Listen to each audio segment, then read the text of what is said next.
नमस्कार बच्चों। आज का हमारा विषय है लघु कथा लेखन भाग 2।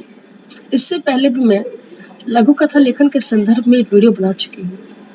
यह वीडियो लघु कथा लेखन के उदाहरणों के साथ बनाई गई है, जिससे कि आपको एग्जाम में किस प्रकार से लघु कथा लेखन लिखनी है उसके संदर्भ में जानकारी प्राप्त हो सके। तो आइए आगे बढ़ते हैं। लघु कथा यानी छोटी कथा, शॉर्ट स्टोरी को कहा जाता है। लघु कथा कहानी से भिन्न होती है क्योंकि दोनों के कलेवर में अंतर होता है। किसी भी कहानी को संक्षिप्त कर देने से वह लघु कथा नहीं बन जाती है।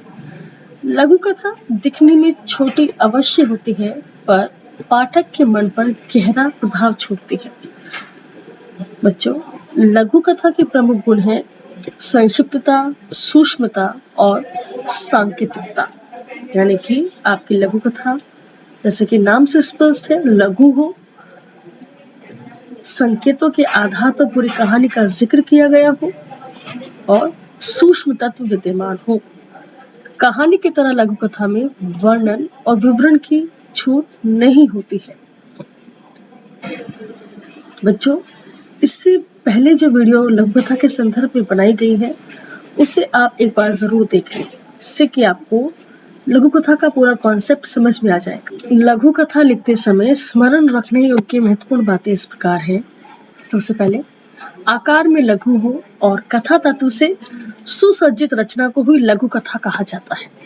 यानी कहानी के संक्षिप्त रूप का नाम ही लघु कथा है। दूसरा पॉइंट देखें, अनावश्यक विवरण एवं विस्तार से आपको हर हाल में बचना चाहिए। शीर्षक का चुनाव आप सोच समझ कर करें। पात्रों की संख्या पर नियंत्रण होना चाहिए। जितने पात्रों की आवश्यकता है केवल उतने पात्रों को ही अपनी कथा में स्थान देना चाहिए। रचना में भाषण देने से बचना चाहिए। पात्र व परिस्थितियों के अनुरूप कथा कहनी चाहिए। लघु कथा में एक से अधिक घटनाओं का समावेश नहीं होना चाहिए। बच्चों, लघु कथा किसी एक क्षण का विवरण होता है, संपूर्ण कहानी का विवरण नहीं होता। इसलिए लघु कथा में उस एक क्षण को अच्छे से प्रकट करना चाहिए। लघु कथाकार को कथा में व्यंग को कटाक्ष रूप देने का प्रयास करना चाहिए, ताकि लघु कथा हास्यास्पद और चुटकुला न लगे। लघु कथा के अंत में कुछ न कुछ पाठक के विवेक पर छोड़ दिया जाता है, परंतु ध्यान रखना चाहिए कि स्पष्टता लघु कथा की जान मानी जाती है। लघु कथा लेखन की विधियां। बच्चों, इन विधियों के आधार पर हम जानेंगे कि किस प्रकार से हम लघु कथा लेखन लिख सकते हैं, जो कि आप सभी जानते हैं कि लघु कथा लेखन इस वर्ष ही हमारे पाठ्यक्रम में जोड़ा गया है। 2020-21 के पाठ्यक्रम में जोड़ा गया है। तो जाहिर सी बात है, हमें तमाम विधियों को अच्छे से पढ़ना होगा, समझना होगा कि अगर हमारे एग्जाम में इनमें से किसी एक विधि पर आधारित लघु कथा आ जाती है तो हम उसे किस प्रकार से लिखेंगे। तो इस वीडियो में हम इन तमाम विधियों के आधार पर लघु कथा लेखन विधि किस प्रकार लिख सकते हैं इसके बारे में जानेंगे। सबसे पहले देखिए, संकेत बिंदु के आधार पर लघु कथा लेखन विधि। दूसरा देखिए, शीर्षक के आधार पर आप लघु कथा लेखन लिखेंगे। उसके बाद देखिए, शिक्षा के आधार पर लघु कथा लेखन विधि। चौथा पॉइंट देखिए, शीर्षक और शिक्षा दोनों के आधार पर लघु कथा लेखन विधि। इस प्रकार से आपको प्रश्न आएगा। देखिए, पहले प्रश्न किस प्रकार से आ सकता है उसे पढ़ते हैं। दिए गए संकेत बिंदु के आधार पर लघु कथा लिखिए और उसका उचित शीर्षक तथा उससे मिलने वाली शिक्षा भी लिखिए। तो इस प्रकार से एक बॉक्स में आपको तमाम संकेत बिंदु दिए गए होंगे। संकेत बिंदु के आधार पर किस प्रकार से कथा लिखनी है, इसका उदाहरण आपके समक्ष दिया गया है। देखिए, बहुत समय पहले की बात है। एक घनघोर जंगल था। उस जंगल का राजा एक शक्तिशाली शेर था। शेर की गुफा के पास ही एक नन्हा सा चूहा रहता था। वह बहुत ही सुंदर और शरारती था। एक दिन की बात है, शेर शिकार करके अपनी गुफा आया और आराम से सो गया। दिन का समय था। उसी समय नन्हा सा चूहा अपने बिल से निकला और शेर के पास घूमने लगा। चूहे को शरारत सूझी और वह शेर के पास पहुंचा और उछल कूद करता हुआ शेर के बालों से खेलने लगा। इससे शेर की नींद टूट गई और शेर ने गुस्से से चूहे पर पंजा मारकर उसे पकड़ लिया। शेर के पंजे की मार से चूहा करहाने लगा। तो देखा आपने, यहाँ तक हमने संकेत बिंदु का सहारा लेकर कथा को आगे बढ़ाया है। अब इससे आगे देखिए, शेर किस प्रकार से गुस्से में है और क्या बोलता है। अरे पिद्दी से चूहे, मैं जंगल का राजा हूँ और मैं सो रहा था। यहाँ मैं में 2 मात्राएं आएंगी। और तू मुझसे अटखेलियां कर रहा है, तूने मुझे जगाकर अच्छा नहीं किया, अब मैं तुझे मार दूंगा। तो देखिए, चूहा डर के कारण थर थर कांपने लगा और हाथ जोड़कर शेर से विनती करता हुआ बोला, महाराज मुझे माफ कर दे, मुझसे बहुत बड़ी गलती हो गई, आगे मैं दोबारा गलती नहीं करूंगा। मैं इतना छोटा हूँ कि मुझे मारकर आपका पेट भी नहीं भरेगा। अगर आप मुझे छोड़ दें तो हो सकता है मैं भी किसी दिन आपकी सहायता कर सकूं। चूहे की बात सुनकर शेर को हंसी आ गई और बोला, अरे तू इतना छोटा सा चूहा है और तू मेरी मदद करेगा, लेकिन तू बातें बड़ी अच्छी करता है। शेर को चूहे की मासूमियत भा गई और शेर ने उसे अपने पंजे से मुक्त कर दिया। चूहे ने आजाद होकर शेर का धन्यवाद किया और अपने बिल में चला गया। कुछ दिन बाद एक शिकारी आया और उसने शेर की गुफा के पास ही अपना जाल फैला दिया और जैसे ही शेर शिकार के लिए निकला, शेर उस जाल में फंस गया। शेर ने जाल से निकलने का बहुत प्रयत्न किया। शेर जाल में फंसकर अपने आप को बड़ा असहाय महसूस कर रहा था। अब शेर को डर सताने लगा कि शिकारी उसे मार डालेगा। शेर मदद के लिए जोर जोर से दहाड़ने लगा। शेर की आवाज सुनकर चूहा तत्काल उस जगह पहुंच गया जिधर शेर जाल में फंसा था। चूहे ने तुरंत ही अपने नुकीले दांतों से जाल को काटना शुरू कर दिया और शिकारी के आने से पहले जाल को काट दिया। अब शेर जाल से बाहर निकल चुका था और अब वह आजाद था। शेर ने चूहे को प्राण बचाने के लिए धन्यवाद किया। तो बच्चों, ये कहानी आपने बचपन में खूब सुनी होगी। इसी प्रकार की कहानियां आपको बोर्ड में पूछी जाएंगी, जिनको आप संकेत बिंदु के आधार पर लिखने का पहले से ही अभ्यास कर चुके होंगे। तो देखिए, अब यहाँ हम इस कहानी से संबंधित शिक्षा के बारे में जानेंगे। कहानी क्या है? शेर और चूहा।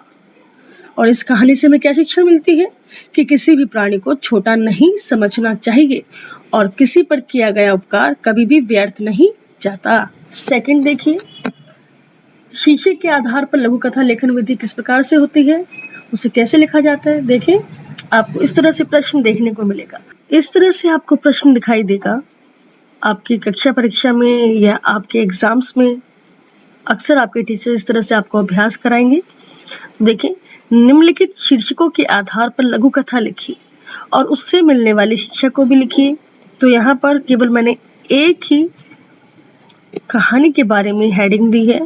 अब इससे संबंधित हम शिक्षा जानेंगे और शीर्षक आपके सामने दिया ही गया है, एकता में पल।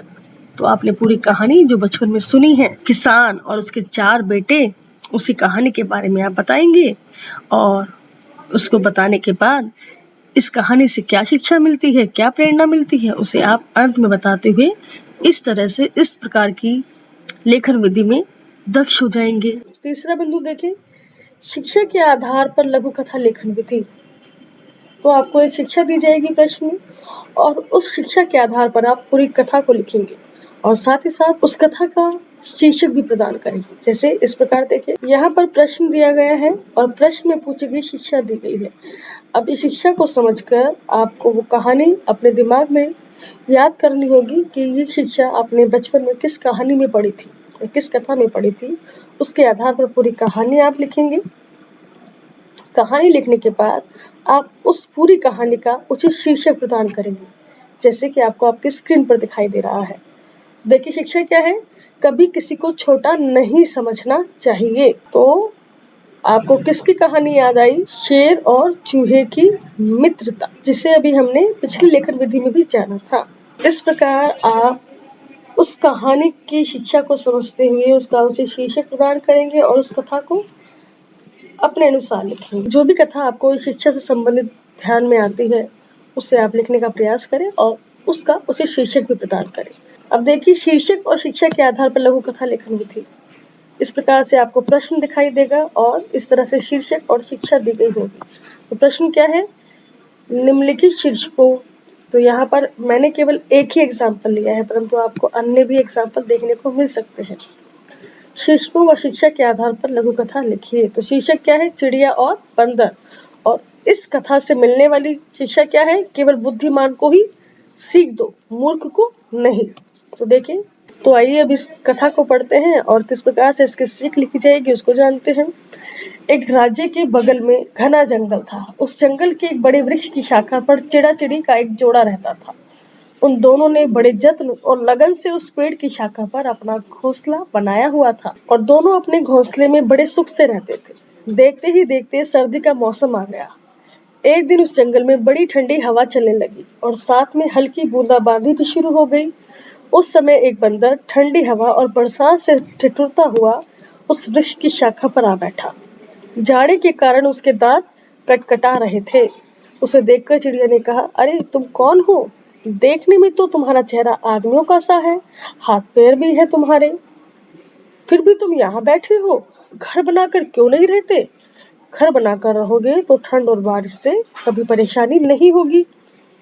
बंदर बोला, अरे तुमसे चुप नहीं रहा जाता, तू अपना काम कर, मेरा मजाक क्यों उड़ा रही है? चिड़िया ने बंदर की बातों पर ध्यान न देते हुए अपनी ही धुन में कुछ कुछ कहती चली गई। चिड़िया के इस व्यवहार से बंदर चिढ़ गया और गुस्से में आकर उसने चिड़िया के घोंसले को तोड़ फोड़ डाला जिसमें चिड़ा चिड़ी रहा करते थे। अब देखिए, सीख क्या होगी? हर किसी को उपदेश नहीं देना चाहिए। बुद्धिमान को दी हुई शिक्षा का ही फल होता है, मूर्ख को दी हुई शिक्षा का फल कई बार उल्टा भी निकल जाता है। तो बच्चों, यहाँ पर हमारी लघु कथा लेखन से संबंधित वीडियो समाप्त होती है। मुझे उम्मीद है आपको ये वीडियो पसंद आई होगी। धन्यवाद।